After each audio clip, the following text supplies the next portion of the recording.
والد کو اپنے بچوں کو اویئر کرنا ہے کہ عورت جو ہے اس کی عزت ہے، احترام ہے، وہ بھی ایک مقام رکھتی ہے، تو اس سے بہت سی تاریخ رقم ہوتی ہے.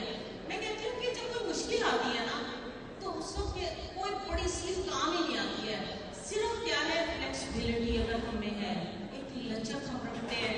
مطلب پانی سے سیکھ لینا، پانی میں نا وہ پتھر بھی آگے آ جاتے ہیں، وہ اپنا راستہ بناتی ہے.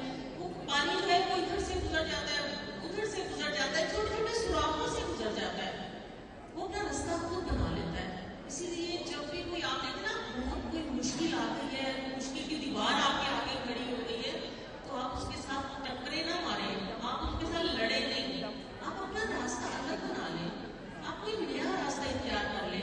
ضروری نہیں کہ عورت، آپ یہ کہتے ہیں کہ جب بچہ پیدا ہوتا ہے نا سب سے پہلی آواز ماں کی وہ سنتا ہے. سب سے پہلا جو وہ لفظ نہیں ہوتے ماں کے، وہ لہجے ہوتے ہیں جو اس کے نروس سسٹم کو نا ماں کی آواز سب سے پہلا سکون، امید اور طاقت دیتی ہے. تو جو اتنی ایک بچے کو کے لیے طاقت ہوتی ہے وہ ماں کمزور ہو ہی نہیں سکتی. ایسی ماں تو عورت تو کمزور ہے ہی نہیں، عورت تو ہے ہی اتنی مضبوط کہ وہ ہر مشکل میں بس گزر جاتی ہے. وہ اس کے اوپر آپ کوئی مشکل ڈال دیں پھر آپ دیکھیں وہ کتنے کمال کرتی ہے.